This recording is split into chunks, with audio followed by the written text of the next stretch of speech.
Puppets. Puppets. The clouds are drones and they're covered in cotton wool, mate. Wake up! Wake up! Hey. Wake up! All right. My name is Clint Bibby and I don't believe in climate change because I don't believe in climate. I believe that the wind and the rain and the temperature of the earth are man-made creations designed by governments to control the human race. Climate change. Earth temperature isn't increasing because there's no such thing as temperature. There's like no climate to change. You know what I mean? This is what they want you to believe. There you go, good morning America. And then I just sit here all day until night time. Stupid, isn't it? Right, wind is generated by these giant turbines that you see in the ocean, and everyone thinks that they're powered by the wind, but they generate the wind that then blows these clouds, which are made of like breathable material, the same as what you make like a flan with. And then they just go all around the world on like wires and like on a pulley system, backwards and forwards all day long, and it's just a total con. Every country's got its own sun and positioned like that, always in one direction, because that's where it is. Say this is Australia, you're going, all right, they're all going to bed now, that goes down. Meanwhile, over in, say like down here, say that's, I don't know, Paraguay or something, everyone's like, oh, it's time to wake up. Up she comes. It's actually pretty simple. It's bonkers that people can't see it, that only I can see it.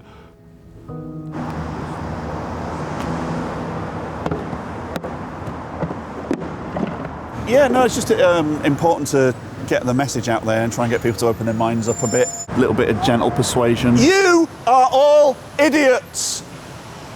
Well done. Puppets. How can climate change be real? One morning I was watching the beautiful sun rising over London. I just thought, fake news. Fake news. I could literally see the sun being lifted up by strings. Run by a band of billionaires and you're all being shafted. Oh, it's a bit cold. Oh, hello. Oh, I need to go somewhere warm. It doesn't make sense. Human show, this is it, you're living it, mate. I thought to myself, if the sun's being held up by strings, what else is there? The wind. How is the wind created? And I realised that it's actually created by governmental blow farms. Basically a place where you get hundreds of people blowing at the same time to create the wind, and they're all wearing purple berets. That's right, wake up! Wake up! Wake up! Wake up! I told my friends, I told colleagues, and they all thought I was absolutely mad. I went online and I came across Clint. Clint is one of the most intelligent people I've ever met.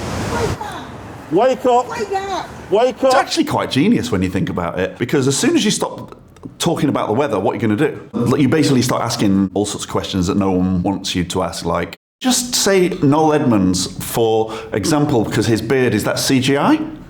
Or did they just do it with felt tips? It's just a big, massive distraction technique. Wake up! I built it to show people what the world would be like without so-called weather. I actually spent a whole Christmas in here once.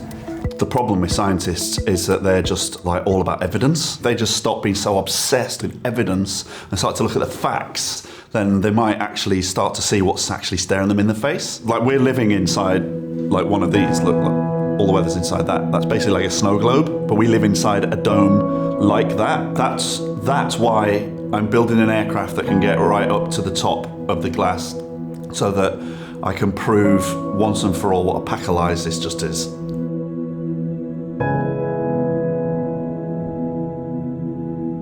Fellow climate truthers, our day has come. Our day has come. Today I am going to go to the top of the dome to prove that climate doesn't exist. No longer will we be ridiculed. We will stand tall and not be ridiculed. Right, so release, after 3, release the launch vehicle. 3, 2, 1, release! Release!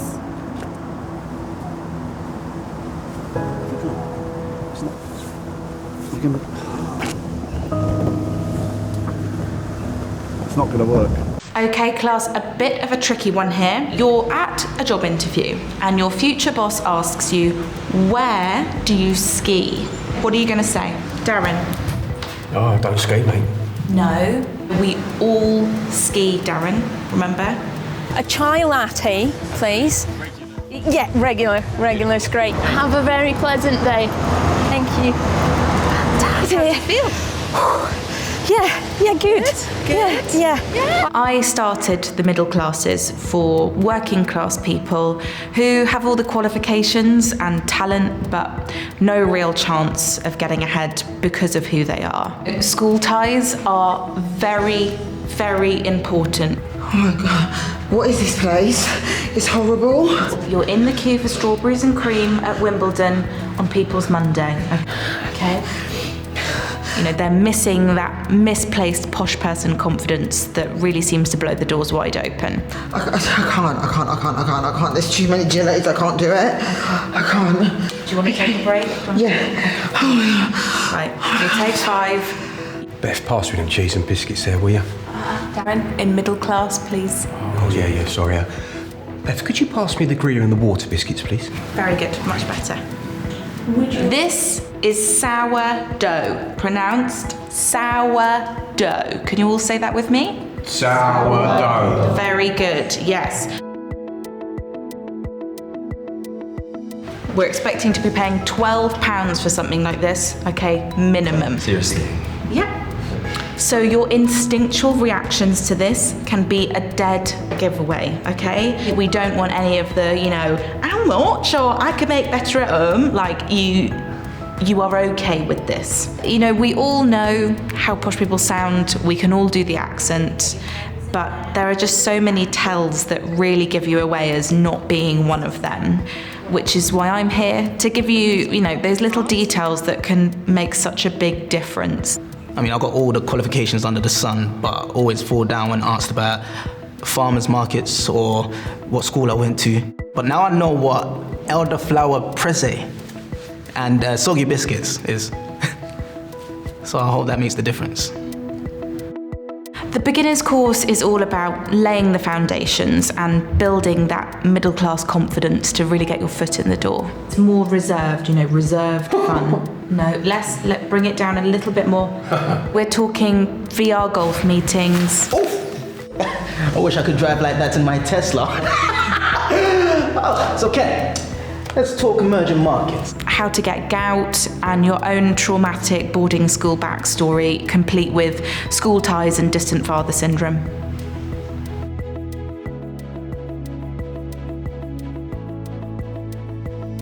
All right, geezers, what about them ruddy Hotspurs, eh? When I go to the football at the weekends, sometimes I struggle to make conversation with the working people. Yeah, and, I just really want to muck in with the lads. Anyone want their glass of lager topping up, then? A glass of lager? It is a pint, Oh, Sebastian. pint. We have been through this. Dash! Bother. Again. Reset. We need to fix feminism because currently it's not quite working. Agreed. I mean, but how do we do it, Michael? By including more men. Yeah. The burden shouldn't just fall on women to fix it. Us men need to play our part, and if necessary, we show them the way. Yes, if feminism is about one thing, it's equality, so it's essential that we hear from male voices too. Yeah, absolutely. Well, hi. Welcome to the Debate Podcast. I'm joined today by satirist Ben Winslow, Michael Weiner, and Chloe to answer the question, how do we fix feminism? Now, I'm just going to kick off here by saying women have done amazingly with feminism. Oh, huge effort, yeah. From the literature to the Me Too movement, the women's marches, it's really inspiring. They've done so well, but feminism has existed since the 80s and we still don't have equality. So what's going wrong, Michael? I'll come to you first. Yeah, I know. Well, listen, for me, as a cis male broadcaster, I've had experience of an industry that refuses to give women a platform. It's old, it's boring, but unfortunately it happens, I think the key solution is for men to speak up and in turn engage other men with the feminist agenda. No, totally. Men respond to other men. You know, they need that leadership, that strong figurehead to really get a foothold on the issue. I mean, let's look what Leonardo DiCaprio has done for climate change. Right? No one really knew about climate change before he got involved. I mean, he's done a superb job. He's really good. Do you think then feminism should take on a male icon like Leo to get the men on board? Yeah, well, I don't know. Chloe, we'll come to you in a minute, Chloe. Just Michael. I think it might be a bit of a shame to, put a man up front and centre. It's not really a man's place. Might be a bit patronising not to let women do their own talking, but if that's what it takes to get things moving, then I think we should all be open to that. Yeah. I mean, here's a radical idea. Okay. Yeah. We've had women's marches. Go for it. We've all seen it. We've had women's marches for feminism, and we will be there. We will be there to carry and lift them and chant them on. But what about a male-only march for feminism? Wow, that would be something good. Like male-only, no women, just male feminists. Yeah, wow. That's what it should be. That's what it needs. So like a sort of million male march. I mean, we could get that trending, guys. I mean, who are the Twitter experts on the chat? Well, let's do it. Hashtag million male march. Yeah. I think easy. What about the next gen coming through? Michael, tell me about. Okay. I mean, I can only speak for me as a father. Obviously, one of my main parenting goals is to raise my little boy a feminist. Bless him. This morning, my little son, he came to me and he said, Daddy, can you take down my posters of Peppa Pig, please? All right. And he said, I don't want Peppa Pig. I want Emily Pankhurst. I want, Angela Davis. I want Cardi B. And he said, I cannot call myself a free man whilst women suffer. He shed a single tear and started humming WAP. Wow. He's 2 years old. I'm so proud. Yeah, I've raised a feminist. You're a great dad. Yeah. A great sentiment to close on.